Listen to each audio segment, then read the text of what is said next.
අයිබෝවන් හැමෝටම පටන් ගමු. මට කියන්න ටියුට් එකේ අපි අවසානට හදපු ගාන කීයද කියලා?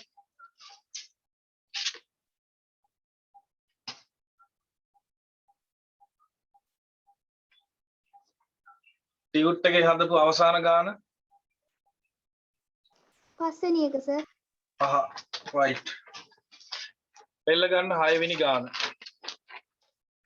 6 වෙනි ගාන පෙළ ගන්න තාමත් ටියුට් අරන් නැති කවුරු හරි ඉන්නවනම් ඒ අයට පොඩ්ඩක් උදව්වක් විදියට මේ 6 වෙනි ගානේ කියන ටියුට් එකේ දෙවෙනි පිටුවේ ෆොටෝ එකක් ගහලා ගෲප් එකට දාන්න.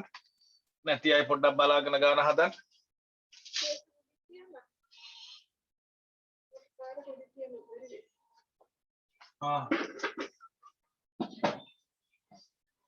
අපේ නම් පටන් ගමු. අභ්‍යාසංක 6. right. ෆොටෝ එක ආවා. දැන් ටියුට් එක අතේ නැති අයට බලන්න පුළුවන් ගෲප් එකේ තියෙනවා අදාළ ගාන. 6 වෙනි ගාන.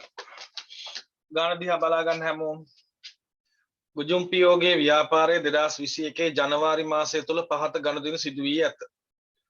1 2 3 4 ඔය විදිහට ගනුදෙනු 7ක් තියෙනවා. ඉහත ගනුදෙනු ගිණුම් කරන සමීකරණය තුල පෙන්වන්න. මම මේ පළවෙනි ගාන පොඩ හදනවා. ඔයාලට මතක් වෙන්නත් එක්ක එදා කරපු දේවල්. සමීකරණය ලියා ගන්න ඔයාලා වත්කම් සමානයි හිමිකම ධන වගකීම්. වත්කම් සමානයි හිමිකම ධන වගකීම් කියලා සමීකරණය ලියා ගන්න.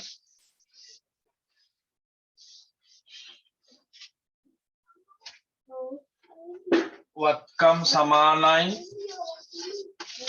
හිමිකම ධන වගකීම්.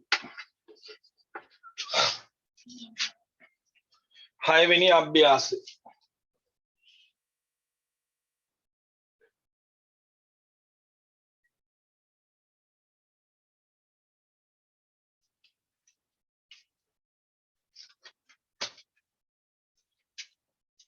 එක බලා ගන්න. අමතර ප්‍රාග්ධන ලෙස රුපියල් 50000ක් යෙදවීම. අයිතිකාරයා මුලින්ම දාන මුදලට කියනවා ආරම්භක ප්‍රාග්ධනය කියලා. ආරම්භක ප්‍රාග්ධනය. ව්‍යාපාරය ක්‍රමයෙන් පවත්වාගෙන යනකොට තවදුරටත් අයිතිකාරයා ව්‍යාපාරයට වත්කම් යොදවනවා නම් මුදල් වෙන්න පුළුවන් වෙනත් වත්කමක් වෙන්න පුළුවන්. තවදුරටත් ව්‍යාපාරයට යොදවනවා නම් ඒකට කියනවා අමතර ප්‍රාග්ධනය කියලා.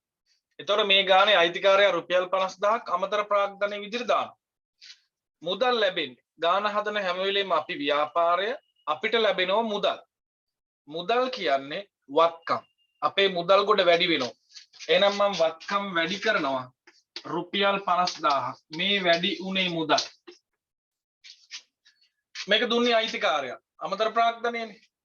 අයිතිකාරයා දුන්නොත් අපි අයිතිකාරයට කවදා හරි මේ ගාන ගෙවිය යුතුයි. අයිතිකාරයට ගෙවිය යුතු ප්‍රමාණය පෙන්වන්නේ හිමිකම තීරුවේ. කලින් තිබුණට වඩා එයාට ගෙවන්න ඕනි ගාන වැඩි වෙනවා. එහෙනම් හිමිකම වැඩි වෙනවා රුපියල් 50000යි. ඔන්න පළවෙනි එක. අංක 2 බලන්න. මෝටර රථයක් මිලදී ගැනීම 1,50,000යි. ගාන හදන හැම වෙලෙම අපි ව්‍යාපාරය. මෝටර රථයක් මිලදී ගන්න නම් අපි අපේ සල්ලි දෙන්න ඕන. අපි මුදල් ගෙවපු ගමන් අපේ මුදල් ගොඩ අඩු වෙනවා. මුදල් තියෙන්නේ වත්කම් ගොඩේ. ඒක අඩු කරන්න. එහෙනම් වත්කම් අඩු වෙනවා 1,50,000යි. අපි දැන් ඔන්න සල්ලි දුන්නා.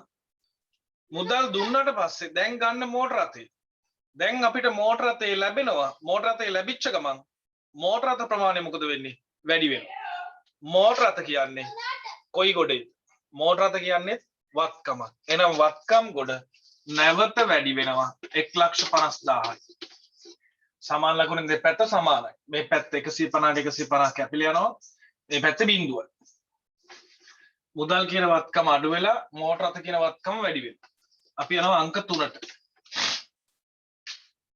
අපිට බාණ්ඩ ගැනීම අත්පිට ගන්නවා කියලා කියන්නේ ඒ වෙලාවෙම මුදල් ගෙවලා ගන්න. තව ගන්න පුළුවන් ක්‍රමයක් තියෙනවා ණයට.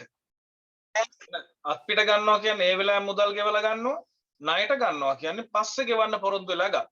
මේ වෙලාවේ අත්පිට බාණ්ඩ ගන්න. අත්පිට ගන්නවා කියන්නේ ඒ වෙලාවේ මුදල් ගෙවන නිසා මුදල් ගොඩ අඩු වෙනවා. මුදල් කියන්නේ වත්කම්. එහෙනම් වත්කම් ගොඩ අඩු කරන්න රුපියල් 40000ක් මේ මුදල් ගෙව්වා. දැන් මුදල් ගෙවලා භාණ්ඩ තොගේ ගන්න. භාණ්ඩ තොගේ ගත්ත ගමන් භාණ්ඩ තොගේ වැඩි වෙනවා. භාණ්ඩ තොගේ කියන්නේ අපිට කවදා හරි ප්‍රතිලාභයක් ගන්න පුළුවන් වත්කමක්. එහෙනම් නැවත වත්කම් වැඩි වෙනවා 40000යි. ඒක හරි. අංක 4. 4 වෙනි එක බලන්න. ණයට භාණ්ඩ ගැනීම 50000යි. මම දැන් සුළු මොහොතකට කලින් කිව්වා භාණ්ඩ ලබා ගන්න පුළුවන් ආකාර දෙකක් තියෙනවා. අත්පිට ණයට. අත්පිට ගන්නවා කියන්නේ ඒ වෙලාවේ මුදල් ගෙවලා ගන්නවා. ණයට ගන්නවා කියන්නේ පස්සු ගෙවන්න පොරොන්දු. ණයට ගන්නවලු 50000ක තොගයක්. කොහොම වුණත් ව්‍යාපාරය අපිට ලැබෙනවා තොගයක්.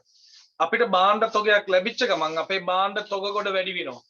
භාණ්ඩ තොගේ කියන්නේ වත්කම්. එහෙනම් වත්කම් ගොඩ වැඩි වෙනවා 50000යි. මේ වැඩි වුණේ භාණ්ඩ තොගේ. මේ සල්ලි කවදා හරි අපි ගෙවිය යුතුයි. ගෙවිය යුතුයි නම් වගකීමක්. එහෙනම් කලින් තිබුණට වඩා වගකීම් වැඩි වෙනවා 50000යි. ඒක හරි. අංක 5. බැංකු ණයක් ලබා ගැනීම 80000යි. ගාන හදන හැම වෙලේම අපි ව්‍යාපාරේ. බැංකු ණයක් ලබා ගැනීම අපිට මුදල් ලැබෙනවා. බැංකු ණය යටතේ අපිට මුදල් ලැබිච්ච ගමන් අපේ මුදල් ගොඩ වැඩි වෙනවා. මුදල් තියෙන්නේ වත්කම් ගොඩේ. එහෙනම් ඒක වැඩි වෙනවා 80000යි. මුදල් කියන වත්කම් වැඩි වෙනවා 80000යි. බැංකු ණය කවදා හරි ගෙවිය යුතුයි. එහෙනම් බැංකු ණය වගකීම් වැඩි වෙනවා 80000යි. අංක 6. 6 වෙනි එක ණයගැතියන්ගේ මුදල් ලැබුණා 10000යි. ණයගැතියන්ගේ මුදල් ලැබෙනවා. අපි ව්‍යාපාරේ. ණයගැතියෝ කියන්නේ අපිට සල්ලි දෙන්න ඉන්න අය. ඒ කියන්නේ අපෙන් භාණ්ඩ ණයට ගත්ත කට්ටිය. ඒතකොට ඒ අය මුදල් දෙනවා අපිට. කොහොම වුණත් මුදල් ලැබිච්ච ගමන් අපේ මුදල් ගොඩ වැඩි වෙනවා. මුදල් කියන්නේ වත්කම්. එහෙනම් වත්කම් ගොඩ වැඩි වෙනවා 10000යි. අනිත් පැත්තට කල්පනා කරන්න. මුදල් දෙන්න හිටපු අයගේ ප්‍රමාණය දැන් මොකද වෙන්නේ? ණයගැති ප්‍රමාණය මොකද වෙන්නේ? ණයගැති ගොඩ කලින් තිබුණට වඩා දැන් ඒ අය සල්ලි දීපු ගමන් එයාලගේ ණයගැති භාවය මොනවා වෙනවද? අඩු වෙනවා. ණයගැතියෝ කියන්නේ වත්කම්. එහෙනම් වත්කම් ගොඩ අඩු වෙනවා 10000යි. වත්කම් වැඩි වෙලා වත්කම් අඩු වෙනවා. වැඩි වෙන්නේ මුදල්, අඩු වෙන්නේ ණයගැතියෝ. ඊළඟ ණය හිමියන්ට 8000ක් ගෙවීම. ණය හිමියන්ට 8000ක් ගෙවනවා. මට මේ පහල හදන්න ඉඩ මදි නිසා මම ටිකක් උඩින් මේ ටික මකා ගන්නවා. අංක 8 නෙමෙයි 7. ණය හිමියන්ට 8000ක් ගෙවීම. ණය හිමියෝ කියන්නේ අපි කවදා හරි ගෙවිය යුතු අය. ණය හිමියෝ වගකීමක්. එයාලට ගෙවනවා. ගෙවපු ගමන් මුදල් ගොඩ අඩු වෙනවා. මුදල් තියෙන්නේ වත්කම් ගොඩේ. එහෙනම් මගේ වත්කම් ගොඩ අඩු වෙනවා 8000යි. මේ අඩු උනේ මුදල්. අපි ණය ගෙවන්න ගෙවිය යුතු ණය ප්‍රමාණය මොකද වෙන්නේ? අඩු වෙනවා. එහෙනම් වගකීම් අඩු වෙනවා 8000යි. අඩුපාඩු තියෙන හදාගන්න ඉක්මනට.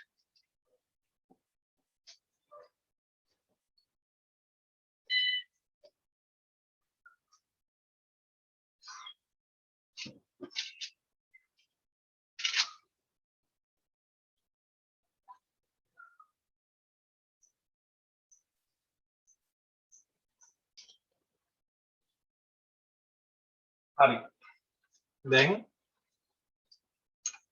අපි අලුත් කොටසකට යන්න හදන්නේ. අලුත් කොටසකට යන්න හදන්නේ. ඒක සුළු කරන්න ඕනේ නැහැ. මේ සමීකරණය සුළු කරන්න එපා. ඒකට හේතුව ආරම්භක ශේෂ දීලා නැති නිසා අවසාන ශේෂ ටික මොන වගේ වේද කියලා අපිට හිතන්න බෑ. ඒක නිසා මේක හැබැයි සමාන වෙන්න ඕනේ. දෙපැත්ත අනිවාර්යෙන් සමාන වෙන්න ඕනේ. නමුත් අවසාන ශේෂය මෙතන වැදගත් නැහැ. දැන් අපිට යන්න තියෙන්නේ අලුත් කොටසකට. මෙතන කතා කරේ වත්කම් වගකීම් හිමිකම් විතරයි. තව තියෙනවා අපේ ආදායම් වියදම් කියලා වර්ග දෙකක්. ඔයාලට මතකද දන්නේ ලෙජරයේ දිට්ව සටහන් න්‍යාය අනුව ගිණුම් තැබීමේදී වර්ග කිරීම කියලා කිව්වනේ අපි. වර්ග කරන්නේ ලෙජරයේ ගොඩවල් කීයද කියලා මතක නම් ඔයාලට මතක් වෙයි. ගොඩවල් 5යි. වත්කම් වගකීම් ආදායම් වියදම් හිමිකම්. අපි දැන් තාම කතා කරේ වත්කම් වගකීම් හිමිකම් කියන තුනේ සම්බන්ධතාවය විතරයි. ඒතර ආදායම් වියදම් කොහොමද මේකට සම්බන්ධ කරන්නේ කියන එක තමයි දැන් ඉගෙන ගන්න තියෙන්නේ.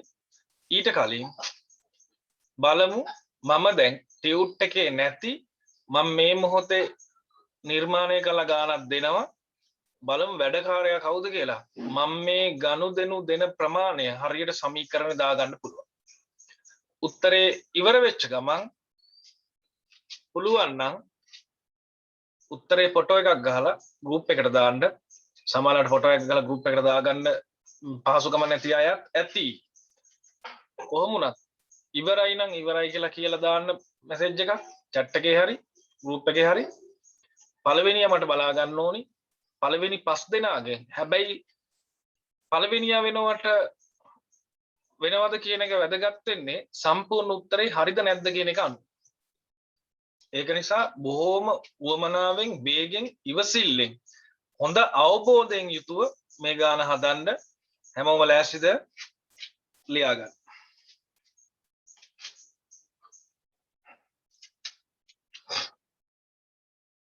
ලියන්න.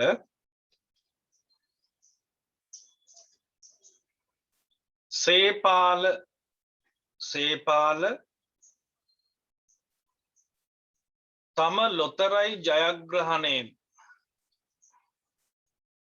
සේපාල තම ලොතරැයි ජයග්‍රහණයෙන් ලද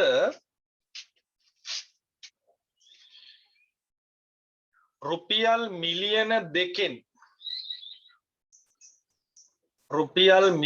2කින් හතරෙන් එකක් යොදා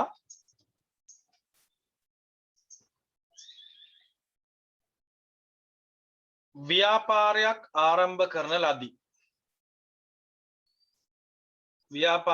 ආරම්භ කරන ලදී. එතනටම ඉතිරි මුදල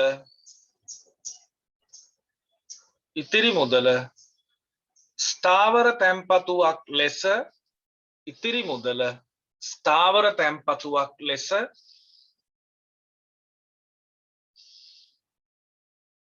වාර්ෂිකව 112ක පොලී ලැබෙන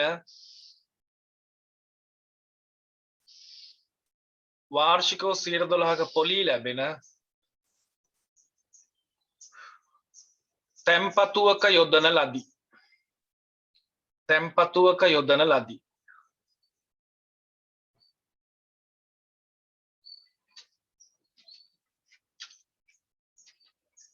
එතනටම ව්‍යාපාරයේ පළමු මාසය තුල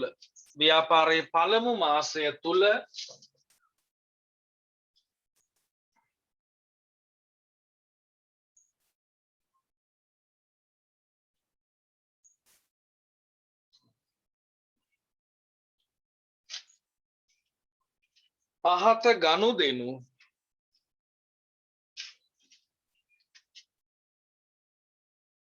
දක්නට ලැබුණි.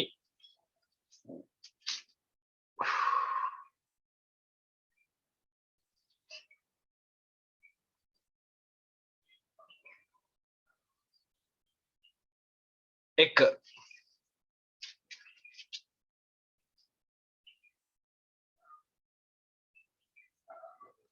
අත්පිට මුදලට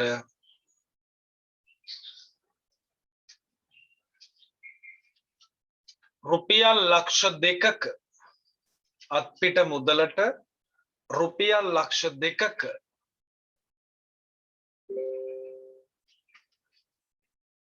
ගොඩනැගිල්ලක් මිලට ගැනීම.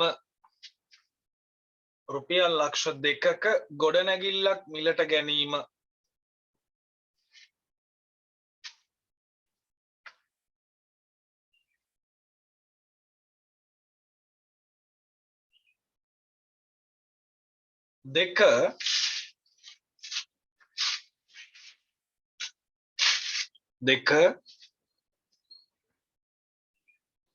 ස්ථාවර තැන්පතුව ඇපයට තබා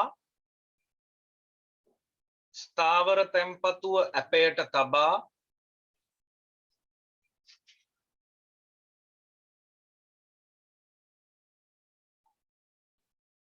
රුපියල් ලක්ෂ 3ක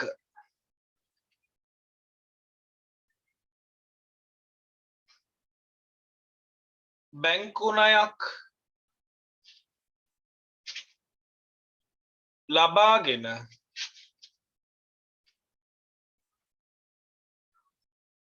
අයිතිකරු ව්‍යාපාරයට යෙදවීම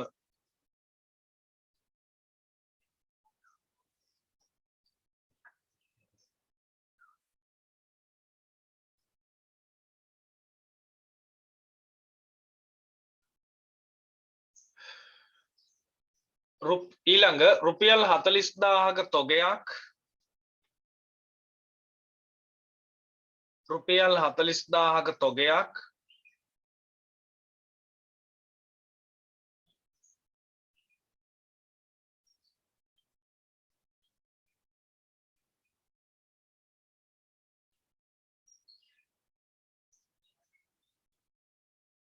මුදලින් 15000ක් ගෙවා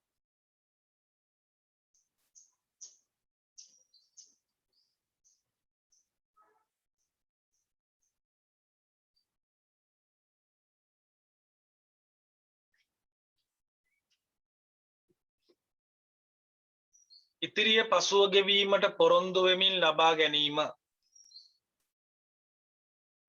පසුව ගෙවීමට පොරොන්දු වෙමින් ලබා ගැනීම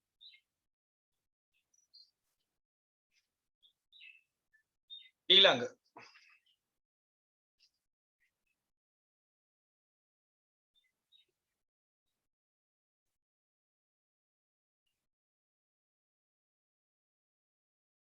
මුදල් ගැනිලි රුපියල් 5000යි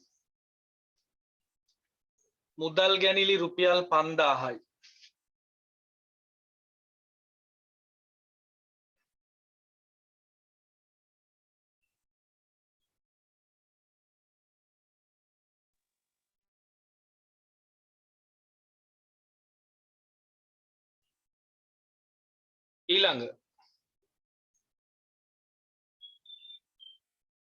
1,50,000ක් වටිනා මෝටර රථයක්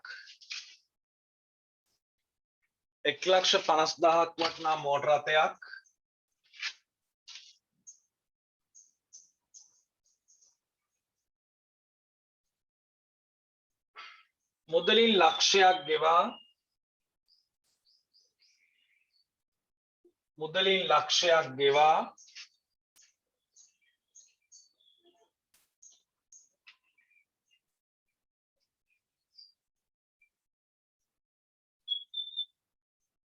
ඉතිරිය ණයට ගැනීම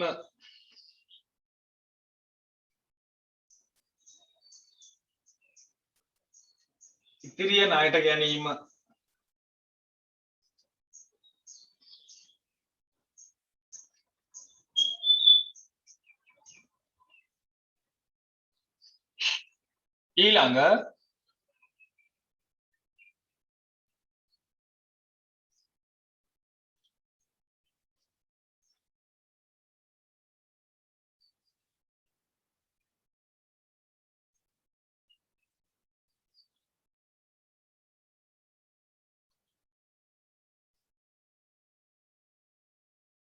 ඉතිරිය ණයට ගැනීම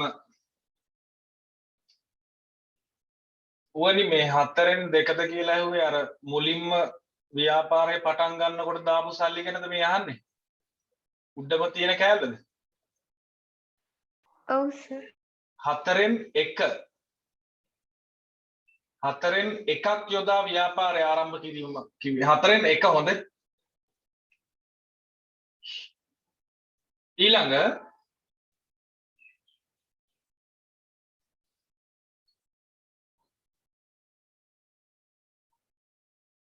බැංකු ණය වාරිකය සඳහා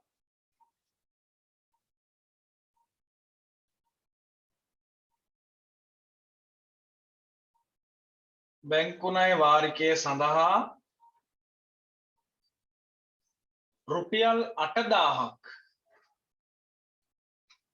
රුපියල් 8000ක්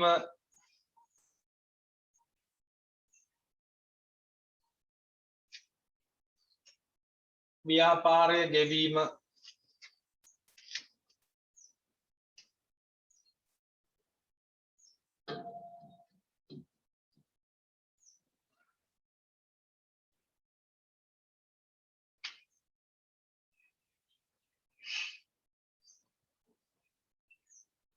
ඊළඟ එක ස්ථාවර තැන්පතුව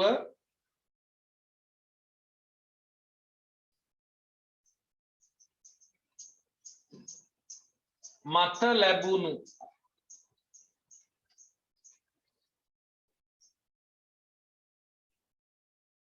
පළමු මාසයේ පොලිය ස්ථාවර තැන්පතුව මත ලැබුණු පළමු මාසයේ පොලිය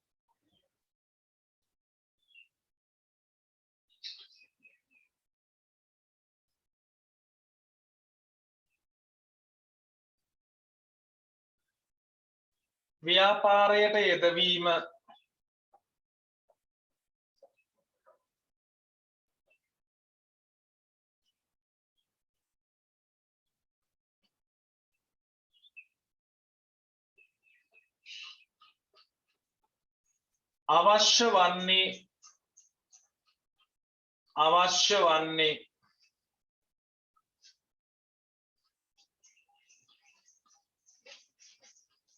අවශ්‍ය වන්නේ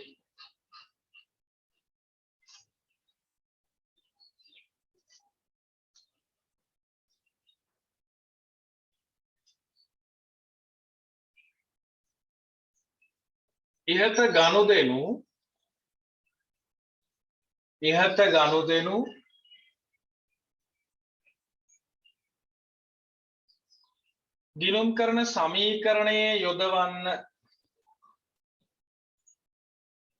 ගිණුම් කරන සමීකරණයේ යොදවන්න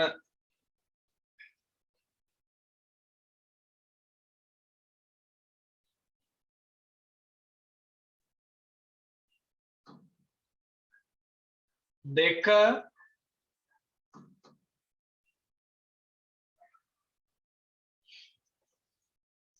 අවසාන ශේෂ කොපමණද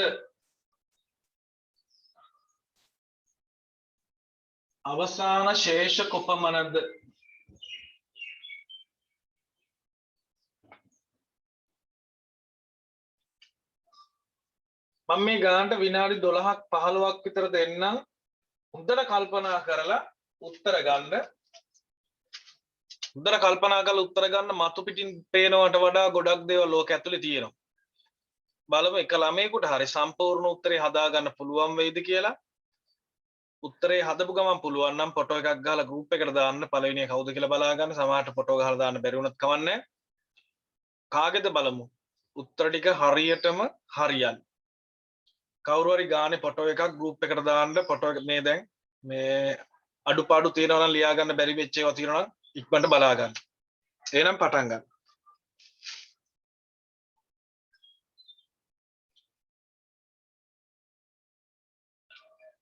අපේ නම් හදමු මට දැන් ගාන කවුරු හරි කියන්න ඕනි මුලින් ඉඳන් මම මතක නැහැ ඒවලේ මම හදලා දුන්නේ සමීකරණය මෙහෙම තියෙනවා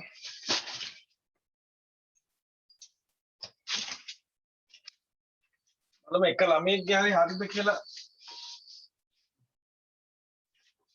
දැන්ට මට ෆොටෝ ගොඩක් දැම්මා උත්තර එකක්වත් තාම හරියටම හරි නැහැ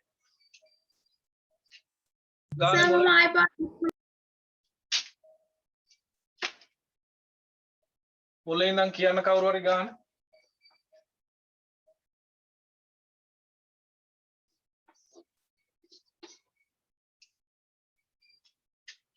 චලනි නැද්ද අද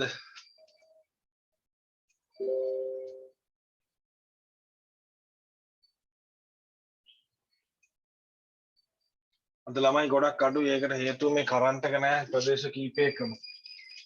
ගොඩක් අය මට කිව්වා මේ එන්න අමාරුයි අද කියලා.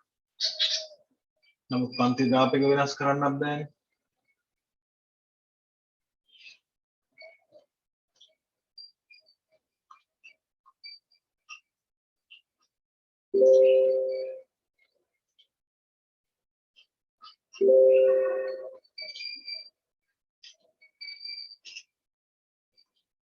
අපි හදමු.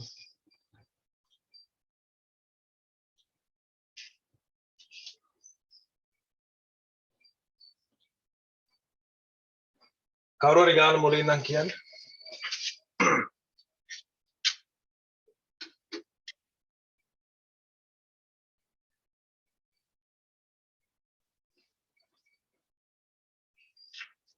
ගාන කියවන්න කවුරු නැද්ද? සේපාල තම ලොතරැයි ජයග්‍රහණයෙන් අද රුපියල් මිලියන 2-4න් එකක් යොදා ව්‍යාපාරයක් ආරම්භ කරන ලදී. ඉතිරි මුදල ස්ථාවර සේපාල තම ලොතරැයි දිනුම මිලියන 2න් 4න් එකක් යොදා ව්‍යාපාරය ආරම්භ කරන ලදී. පුතා සේපාල කියන්නේ ව්‍යාපාරයේද අයිතිකාරයද?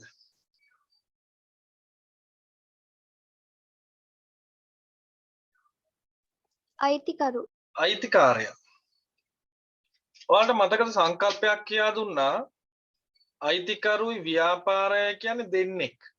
එක්කෙනෙක් නෙමෙයි. ව්‍යාපාරය ආරම්භ කරන්න මුදල් ලැබුණේ කීයද? අපි තමයි ව්‍යාපාරය. අපිට සල්ලි හම්බුනේ කීයද? සේපාල කියන මිනිහට මිලියන 2ක් හම්බුණා. ඒක අපිට අදාළම නැහැ. අපිට වැඩක් නැහැ ඒක.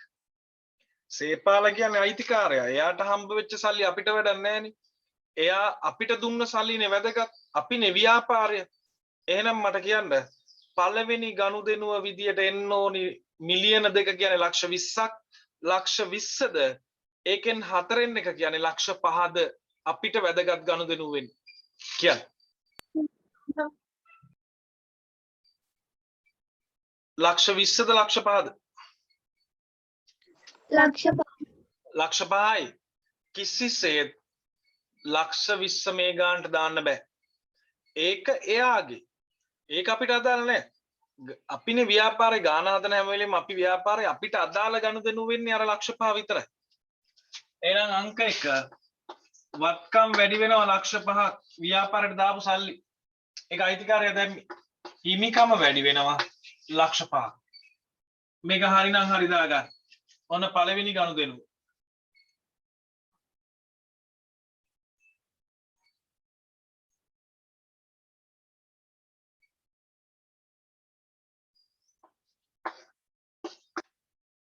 අංක 2 ඉතිරි මුදල් ස්ථාවර තැන්පතුවක යෙදුවා කියලා නේද කියන්නේ? මට කියන්න පුතා ස්ථාවර තැන්පතුවක යෙදුවේ කාගේ සල්ලිද? අයිතිකරුගේ. අපිට අදාළ දෙයක අපිට වැදගත්ද? නෑ. නෑ. ඒක මේ මිනිහා ස්ථාවර තැන්පතුවක දාගෙන අපි මොනා කරන්නද? අපි ගිහිල්ලා ස්ථාවර තැන්පතුවක් ආරම්භ කරේ නෑනේ.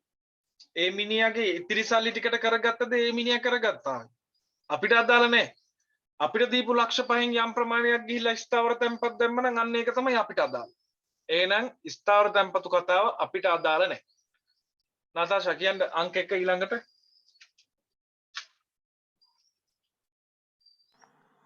අත්පිට මුදලට රුපියල් ලක්ෂ 2ක ගොඩනැගිල්ලක් මිලට ගැනීම. අත්පිට මුදල් රුපියල් ලක්ෂ 2ක ගොඩනැගිල්ලක් මිලට ගන්නවා. අත්පිට මුදලට ගොඩනැගිල්ලක් මිලට ගත්තොත්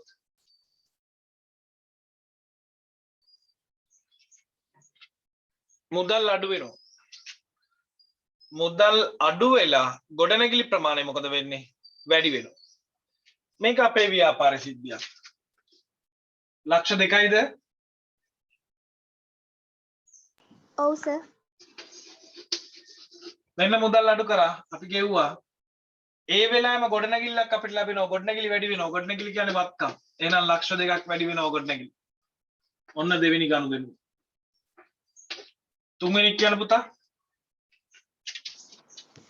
ස්ථාවර තැන්පතුව ඇපයට තබා රුපියල් ලක්ෂ 3ක බැංකු ණයක් ලබාගෙන අයිතිකරු ව්‍යාපාරයට යෙදවීම.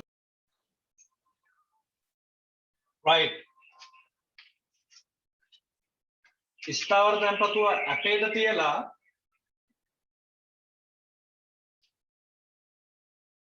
ණයක් ගන්නවා. ඒක ව්‍යාපාරයට යොදවනවලු.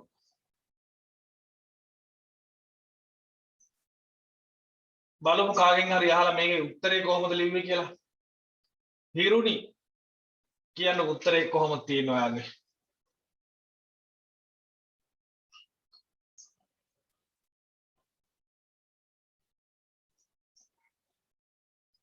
නෑ. භාෂිනී and නිමේෂා දෙන්නෙක්ම ඉන්නවනේ කතා වෙලා හදන්න නැතිනේ. කොහොමද එන්නේ පුතා මේක?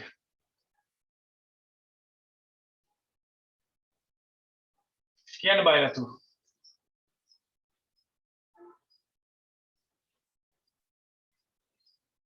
නැත්. ජිනාලි කියන්න උත්තරේ.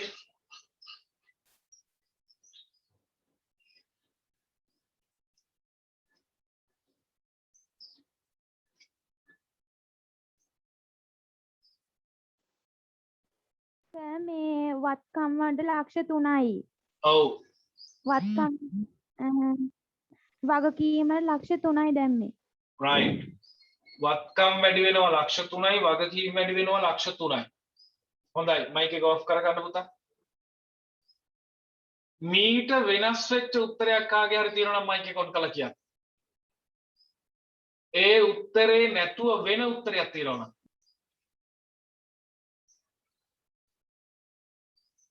කියන්න. වත්කම් වැඩි වෙනවා. වත්කම් ලක්ෂ 3ක් වැඩි වෙනවා. හිමිකම් ලක්ෂ 3ක් වැඩි වෙනවා. ඕනි මේ උත්තරේ ඒ කියන්නේ වත්කම් වැඩි වෙලා ලක්ෂ 3යි හිමිකම් වැඩි වෙනවා ලක්ෂ 3යි. මේ උත්තරේ තියෙන වෙන කවුරු හරි ඉන්නවා නම් ඉක්මනට මයික් එක ඔන් කරලා නම කියන්න. චමෝදි තව හිරුනි තව තව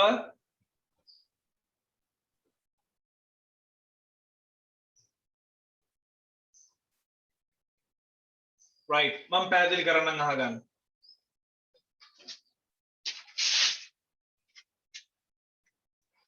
ස්ථාවර තැන්පතුව කාගේද? ව්‍යාපාරයේද අයිතිකාරයාගේද? අයිතිකාරයා. අයිතිකාරයා තමන්ගේ ස්ථාවර තැන්පතුව ඇපයට තියලා ලෝන් එකක් කරා. ඒ ලෝන් එක ලක්ෂ 3යි. ඒ ලක්ෂ 3 අයිතිකාරයා ව්‍යාපාරයට දානවලු. මං අහන්නේ ඔයාලා ඔය වරදවා තේරුම් ගත්ත ගනුදෙනුව ව්‍යාපාරයේද බැංකු ණය ගත්තේ අයිතිකාරයාද බැංකු ණය ගත්තේ? අයිතිකාරයා. අයිතිකාරයා. අයිතිකාරයා තමයි බැංකු ණය අරන් තියෙන්නේ. බැංකු ණය අරගෙන ඒ සල්ලි ව්‍යාපාරයට දාලා අපිට වැදගත් නෑ මේ මිනිහා කොහෙන්ද සල්ලි හෙව්වේ කියලා. ණය වෙලාද දෑවැද්ද හම්බෙලාද අම්මා තාත්තගෙන් හම්බෙලාද කියන එක අපිට වැදගත් නෑ. ඒ අකා කොහොම හරි අපිට සල්ලි කීයක් දුන්නද දැන්? ලක්ෂ 3ක් දුන්නා. අපිට ලක්ෂ 3ක් දුන්නා කියන්නේ අපේ මුදල් කොට වැඩි වෙනවා ලක්ෂ 3ක්. එහෙනම් වත්කම් වැඩි කළා ලක්ෂ 3යි. මේක අයිතිකාරයා දැම්මේ. ඒ මිනිහා ණය අරගෙන තියෙන්නේ. ඒ මිනිහාගේ ස්ථාවර තැන්පතුව ඒ මිනිහා අපිට දෙන ණයක් අරගෙන. ඒක අපිට අදාළ නැහැ. ඒ මිනිහා අපිට දෙනවා ලක්ෂ 3ක්. අපි දෙන්න ඕනි බැංකුවටද අයිතිකාරයටද? අයිතිකාරයාට. අයිතිකාරයට දෙන්න ඕන. එහෙනම් හිමිකම වැඩි වෙනවා ලක්ෂ 3යි. උවනි හිරුනි නිලක්ෂි මේ තුන් දෙනාගේ උත්තරේ හරි. ඉතා හොඳයි. සුපිරි. හොඳටම තේරුම් අරගෙන.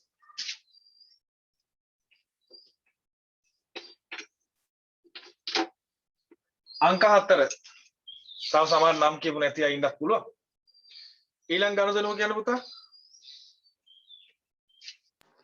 රුපියල් 40000ක තොගයක් මුදලින් රුපියල් 15000ක් ගෙවා ඉතිරිය පසුව ගෙවීමට පොරොන්දු වෙමින් ලබා ගැනීම. බොහොම සරලයි. තොගේ කියන්නේ වත්කම් වැඩි වෙනවා 40000ක්. මුදල් අඩු වෙන්නේ 15000. එහෙනම් වත්කම් අඩු වෙනවා 15000යි. ණය 25000ක් කවදා හරි ගෙවන්න ඕනි. වගකීම් වැඩි වෙනවා 25000ක්. මෙන්න උත්තර. හරිනම් හරි දාගන්න.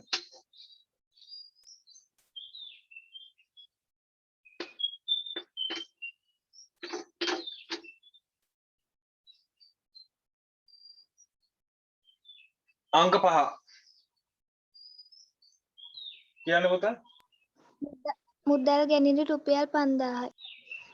ගැනිලි ඉතාම සරලයි. මුදල් අරන් ගිහලා අයිතිකාරයා මුදල් අඩු වෙනවා වත්කම් ඍණ 5000යි. ගැනිලි හිමිකම ඍණ 5000යි. ඊළඟ 1,50,000ක් වටිනා මෝටර් රථයක් මුදලින් ලක්ෂයක් ගෙවා ඉතිරිය ණයට ගැනීම. සල්ලි ගෙවපු ගමන් සල්ලි අඩු වෙනවා. මුදල් කියන්නේ වත්කම් කොට අඩු වෙනවා ලක්ෂයයි. ගෙවි ලක්ෂය. මෝටර් රථයක් ලැබෙනවා 1,50,000ක. ඒත් වත්කම් වැඩි වෙනවා 1,50,000. කොච්චර ණයයිද? 50,000ක් ණයයි. කවදා හරි ගෙවි යුතුයි. වගකීම් වැඩි වෙනවා 50,000ක්. හරිනම් හරි දාගන්න.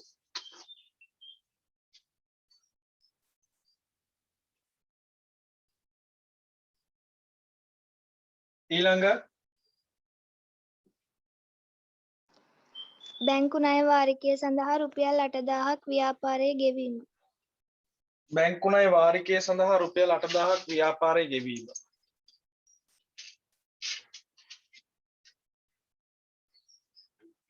ඕකේ උත්තරේ කියන්නකෝ දන්න කෙනෙක්.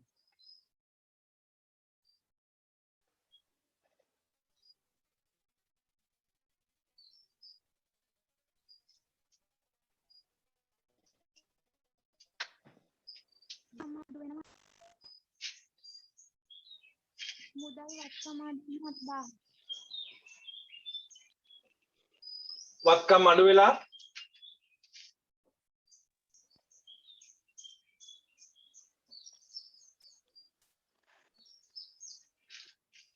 දිනාලි කියන එක ඇහෙන්නේ නැහැ. මයික් එක මොනවා හරි වෙලා.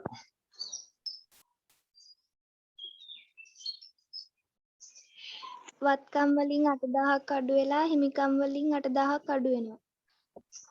නතාෂාගේ අර ණය ගැනීමේ උත්තරේ මොකද්ද තිබුණේ?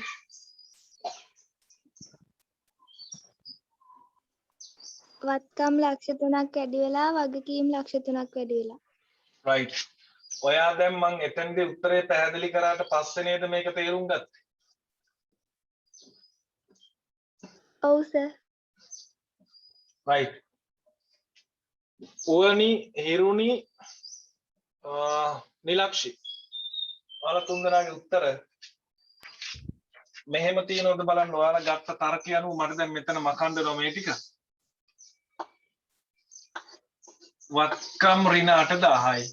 හිමිකම ඍණ 8,000ද බලන්න ඔයාලගේ තුන්දෙනාගේ උත්තර.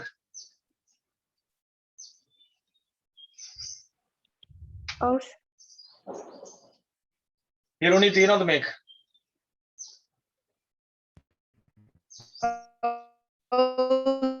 සර්. නිලක්ෂි ඔව් සර්. රයිට්. අහගන්න. බැංකු ණය ගත්තේ අපි නෙවෙයි නම් ඒ ණය අපි ගෙවන්න ඕනිද? මම පැහැදිලි කරා නේද බැංකු ණය ගත්තේ අයිතිකාරයා. ඒ ගත්ත සල්ලි අපිට දුන්නා. ප්‍රශ්නයක් නැහැ. දැන් ඒ මිනිහාගේ ලෝන් එක ගෙවන්නේ කාගේ සල්ලි වලින්ද? අපේ සල්ලි වලින්. ඒතර ඒ මිනිස්යාගේ ණය ගෙවන්නේ අපේ සල්ලි වලින් නම් හරියට ඒක අයිතිකාරයාගේ පුද්ගලික ගෙවීමක් අපේ සල්ලි වලින් කරගත්තා වගේනේ. මේව අහුවෙන්නේ මොනවට? ගැනීලි. අයිතිකරුගේ පුද්ගලික බැංකු ණයක් ව්‍යාපාරයේ මුදලින් ගෙවීම. ඕක තමයි මේකේ අර්ථය. ගැනීලි වත්කම් අඩු වෙලා හිමිකම් අඩු වෙලා. ඊළඟ ගනුදෙනුව කියන පුතා.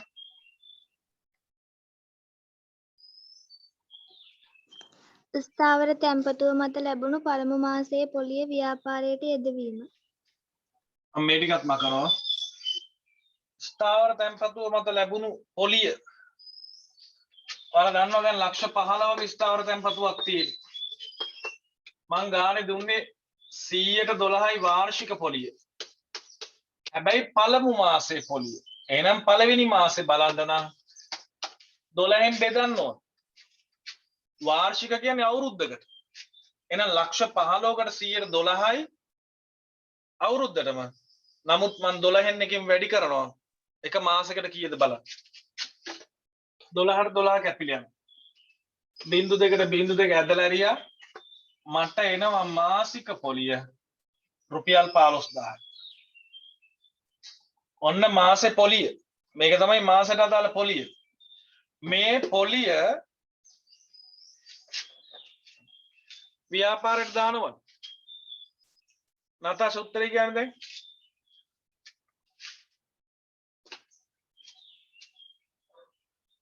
මොකද්ද සර්? මේකේ උත්තරේ කොහොමද දාන්න ඕනේ? වත්කම් වලට එකතු කරනවා 15000ක්, හිමිකම් වලට එකතු කරනවා 15000ක්. හරියට හරි. ඉතා හොඳයි. වත්කම් වැඩි වෙලා හිමිකම් වැඩි වෙනවා. වත්කම් වැඩි වෙන්න හේතුව අපිට සල්ලි හම්බ වෙනවා 15000ක්. ඒ වගේම මේ ස්ථාවර තැන්පතු පොලිය අපිට නෙමෙයි අයිතිකාරයක්. ඒ මිනිහා ගන්න නැතුව අපිට දෙනවා. ඒක කවදා හරි අපි අයිතිකාරයට ගෙවී යුතුනේ. එහෙනම් හිමිකම් වැඩි වෙනවා 15000. මෙන්න මේක තමයි උත්තරේ.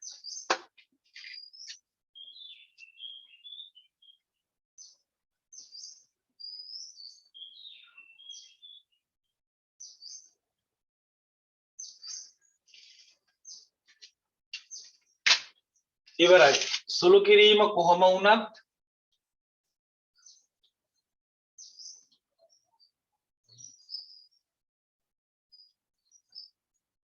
මන් දාපු ගනුදෙනු ටික හරියටම හරි ළමෙක් ඉන්නවා නම් නම කියන්න.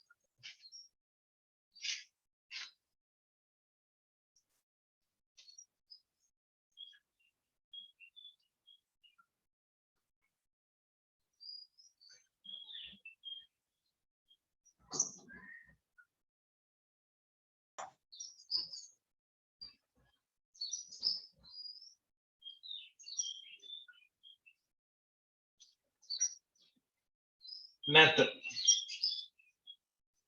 සම්පූර්ණ ගාන උත්තරේ නිවැරදිම ළමෙක් පන්තියේ නැහැ. නමුත් ළමයි 3 දෙනෙක් හිටියා. අනිත් අයගේ වැරදි. එයාලගේ උත්තර හරි දෙකක් තියෙනවා. හිරුනි කොයිකද වැරදි?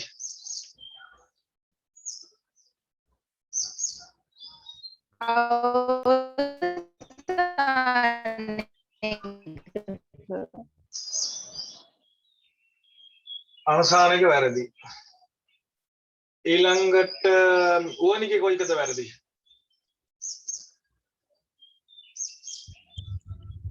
අර පළවෙනි එක එහෙම එකතු කරලා තිබ්බේ නෑ. ඔයා ලක්ෂ 20ම දාලා තිබ්බද? නෑ මුකුත් දාලා තිබ්බේ නෑ. හා. චමෝදිගෙත් ඒ දෙකම හරිලු අමාරු දෙකම. නමුත් කොහේ හරි එකක් වැරදිලා තියෙනවා. නිලක්ෂිගේ? අවසානයේ. right. බොහොම හොඳයි. දැන් බෝඩ් එක දිහා හැමෝම බලා ගන්න.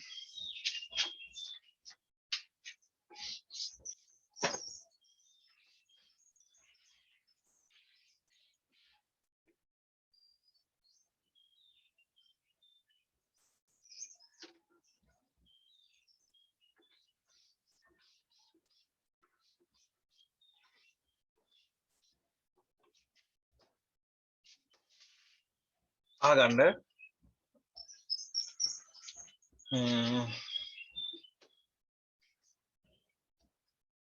දැන් අපි පන්තියේ ගණන් හදලා තියෙන්නේ ටියුට් එකේ ගණන් 5යි ඊට කලින් මම හදන්න දීපු ගණන් 3ක් තිබුණා මට මතක විදිහට. ඒතර ගණන් 8යි.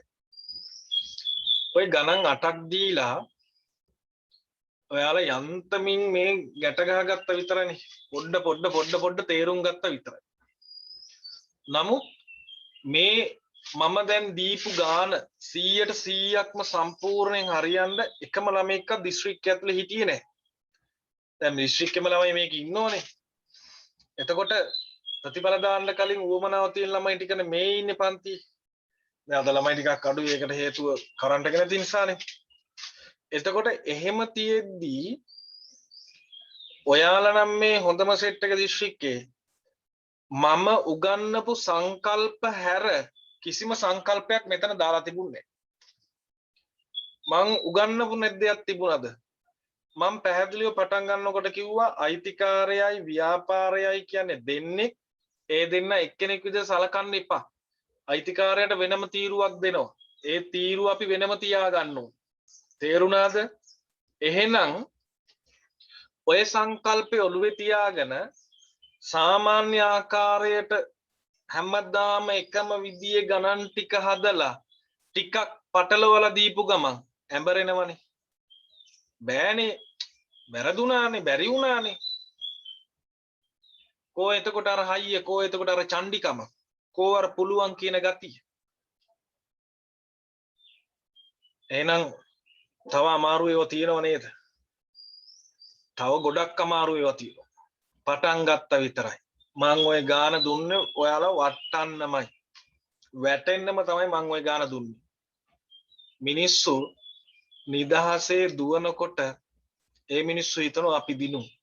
අපි දිනලා ඉන්නේ. අපිට කිසි තරංගයක් නැහැ. නිදහසේ දුවනකොට කිසි අවුලක් නැහැ. අපේ පස්සෙන් එන්න මිනිහෙකුත් නැහැ. ඒකින්ද අපි මේ යොදවන්නේ අපේ තියෙන උපරිම ශක්තිය නෙමෙයි එතකොට. මට තරගයකුත් නැහැ, මට ප්‍රශ්නකුත් නැහැ, මට කිසි හතියක් නැහැ, අමාරුවක් නැහැ, මට දුවන්න පුළුවන්.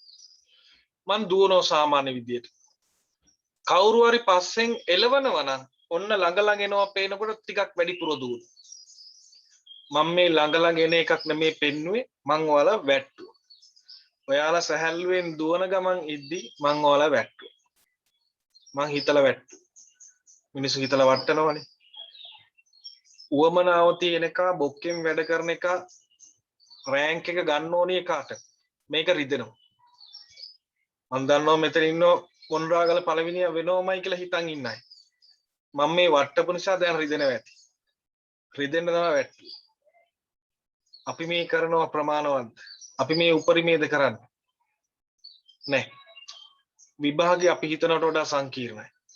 අපි විසින් අපි උපරිමේ කරන්න පුළුවන් තරම් මහන්සි වෙන්න හොයා ගණන් හදන්න. හැම ගානක්ම සිහි බුද්ධියෙන් හදන්න. ඒ උගන්නපු තර්ක යොදන්න. අර O level කාලේ දෙයක් කටපාඩම් කරගෙන ඇවිල්ලා ඒක මෙහෙම් පිටින් ලියන විභාගයක් නෙමෙයි A level කියන්නේ. මේක O level වලට වඩා හාත්පසින් වෙනස්. O level වලදී චෙක් කරන්නේ ළමයාට දෙයක් කියවලා තේරුම් ගන්න පුළුවන්ද? ඒක යම් ආකාරයකට තර්කානුකූලව ඇප්ලයි යොදා ගන්න පුළුවන්ද කියන එක විතරයි. මේකේ තියෙන්නේ තනිකර තර්ක. අපි කියා දෙන සංකල්ප. ඒ සංකල්ප වලින් තර්ක වලට කොහොමද ඇතුල් වෙලා ඔයාලා විසින්ම උත්තරයක් නිර්මාණය කරගන්නේ කොහොමද කියන එක තමයි මේකෙන් චෙක් කරන්නේ. ඔයාලමයි නිර්මාණය කරගන්න ඕනේ. මට පුළුවන් පෙන්වන්න විතරයි. පුතා මෙහෙම එකක් තියෙනවා, මෙහෙම කරාම මේ විදිහට එනවා. ඔයාලට අනුගත වෙන විදිහට ඔයාලට හොඳ තර්ක හදාගන්න. මේ පළවෙනි අවස්ථාවට මහන්සි වෙන්න, වැඩ කරන්න, උපරිමේ පාවිච්චි කරන්න. එක මොහොතක් අපත යවන්න එපා. දැන් විෂයන් 3 ගොඩ ගැහෙනවා ක්‍රමයෙන් ඔයාලගේ සිලබස්. එතකොට ඒ ගොඩ ගැහෙනේ වගේ කොතනින් ඇහුවත් බෑ කියන්න බැරි නොවෙන්න පාඩම් කරපු මිනිස්සු ඉන්නවා නම් ගොඩ. මම නිකමට අහනවා අභියෝගයක් කරනවා. මම දැන් ඇහුවොත් පුතා ඔයාලට පළවෙනි පාඩමෙන් කොතනින් ඇහුවත් පුළුවන්ද කියලා මයික් එකක් ඔන් කරලා නමක් කියන්න පුළුවන් නම් කියන්න මට. පුළුවන් නම් නම කියන්න. මගෙන් අහන්න ඕන තරක් කියලා. බය නැතුව පාඩම් කරපු කොන්ද පණ තියෙන මිනිහ.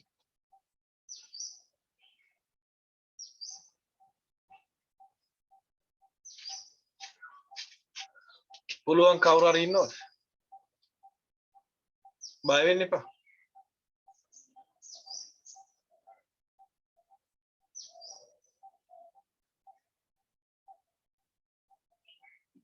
කාටවත් මයික් එක ඔන් කරගන්න පණ නැහැ. ඔය තියෙන්නේ බය. සමහරට පාඩම හොඳට පුළුවන්. ඔය තියෙන්නේ බය. බය නොවන මට්ටමට පාඩම් කරගන්න. අද ඉඳන් උපරිමේ කරන්න. එක මොහොතක් අපත යවන්න එපා. විභාගේ ලං වෙලා කරන්න තියෙන ප්‍රමාණය ගොඩ ගහ ගන්නවට වැඩිය දැන් ඉඳන් යම් ප්‍රමාණයකින් හදාගෙන ගියොත් හරි. වරදිනවා මිනිස්සු වැටෙනවා. මට මතකයි මං A level කරන කාලේ සමාගම් ගානක් ගෙදරදී හදද්දි එකම එක දවසකවත් බැලන්ස් වෙලා නැහැ.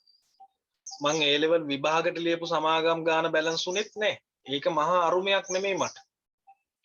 හැබැයි මම මුල් කාලේ ඉඳන්ම මහන්සි වුණා නම් වැඩ කරා නම් සමහර විට සමාගම් ගාන බැලන්ස් කරගන්න මට පුළුවන්. නමුත් අපි ඒ කාලේ අපිට අර කරන්න පුළුවන් තිබිච්ච උපරිමයේ පාවිච්චි කරන්නේ නැතු පොඩි ප්‍රමාණයක් පාවිච්චි කරා. මගේ රෑන්ක් එක 8 වෙනියා මොනරාගල. එතකොට මට තිබුණ තව 7 දෙනෙක් පහු කරන්න. එතකොට මං ඒ 7 දෙනාට ඉස්සරහට යන්න දීලා මං බලන් ඉඳලා. ඇයි මට කරන්න බැරි වුණා? උවමනාව නැතිකම තිබුණේ. ඒ වෙනුවෙන් කැපවීම තිබුණේ. මම මේ ඔයාලට මගේ අත්දැකීම් මම දන්න දේවල් මේ කියන්නේ. කැප වෙන්න මේක වෙනුවෙන් ජීවිතේ දැන් යොදන්න මේකට විතර. අනිත් ඒ ඔක්කොම පැත්තකට දාන්න. අර අහිංසක අම්මටයි තාත්තටයි අවසානයේ මාර විදියට සතුටු වෙන්න පුළුවන් තරම් සතුටු වෙන්න ගන්න තියෙන එකම දේ සුපිරිම රෑන්ක් එකක් දාලා කැම්පස් යන එක. ඒ මිනිස්සුන්ට ඒ ඇති හොඳටම සදාකාලික මෙච්චර කාලයක් ඔයාලට කන්න බොන්න දීලා ඔයාලා මේ වෙලා තියෙන ණය කන්දරාව ගෙවන්න බෑ කවදාවත්. එයාලට ඒ සතුට දීලා ඒ ණය යම් ප්‍රමාණයක් කර නිදහස් වෙනවා. එයාලට කවදාවත් සල්ලි දුන්නට ඇඳුම් දුන්නට ඒ සතුට ලබන්න බෑ. ඔයාලා ඉගෙනගෙන දියුණු වෙලා දකින සතුට තරම් එයාලට වෙන සතුටක් නෑ. මේ කියන ඒවා තේරුම් ගන්න හොඳට අවබෝධ කරගන්න. ඔළුවට දාගන්න. ජීවිතේ හදාගන්න. මම මේ ඔයාලේ කාලේ අරගෙන මම මේ කියන්නේ. අපිට ඉගෙන ගන්න තව ඕන තරම් කාලය තියෙනවා. මේ වචන වලින් වෙනස් වෙන්න පුතා. වෙනස් වෙලා හැදෙන්න. නැත්තම් මට හැමදාම පළවෙනියා ගන්න බෑනේ. මගේ පන්ති ළමෙක් තමයි අනිවාර්යෙන් මොණ්ඩල් දුෂ්ටිගේ පළවෙනියා වෙන්නේ. පහුගිය අවුරුදු ටිකේ මගේ ප්‍රතිඵල බලන්න අනිවාර්යෙන් පළවෙනිය මගේ ඇවිල්ලා තියෙනවා. ඒකට හේතුව මේ ඉගෙන ගන්නවා වගේම දැන් ඔයාලට ඇවිල්ලා තියෙන ලොකු හයියක්. ඒ හයිය පාවිච්චි කරන්න ජීවිත කාලෙම. මට මේ අවුරුද්දක විතරක් පාවිච්චි කරලා දෙන්න. ඊට පස්සේ මතක් කර ඒ හයිය පාවිච්චි කරන්න. ඔයාලට දැන් ඇවිල්ලා තියෙන ලොකු ශක්තියක්. මේක වෙනුවෙන් ජීවිතේ පූජා කරන්න කැප වෙන මොකුත් නැහැ. මොණරාගල පළවෙනි. දෙන්න පුළුවන් උපරිමේ දෙන්න. කරන්න පුළුවන් උපරිමේ කැප ජීවිතේ මේකමයි මේක විතරමයි මේක වෙනුවෙන් මැරෙනවමයි කියලා හිතලා මහන්සිලා වැඩ කරන්න. පැහැදිලි? අද මේ ඉන්න ළමයි ප්‍රමාණයත් එක්ක මට අලුත් කොටස කරන එක හොඳ නැහැ කියලා හිතනවා. දැන් භාගයක්වත් නැහැනේ. ඒක නිසා තේරුම් ගන්න මං කියා දීපු එක. අද මේ ඉගැන්වුවේ ගිණුම් කරන සමීකරණ මේ ඉගැන්වුවේ. ඔයාලට තව තියෙනවා අමාරුයි මේ වැටෙන්න පුළුවන්. ඒ වැටුනොත් තමයි හිතට හයිය අරගෙන ගොඩනගෙන්න පුළුවන්. හරි? මම දැන් ඇත්තට මේ වෙලාවත් එක්ක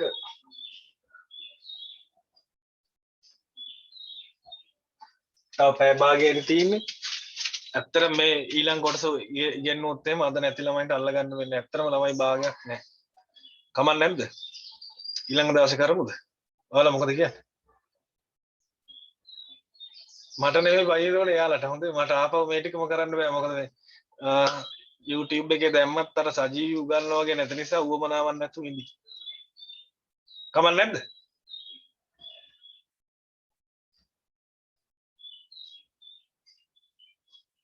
මම මයික් එක ඔෆ් කරගෙනද කතා කරලා තින්නේ මෙච්චරලා. ඔයාලට ඇහුන්නේ නැද්ද?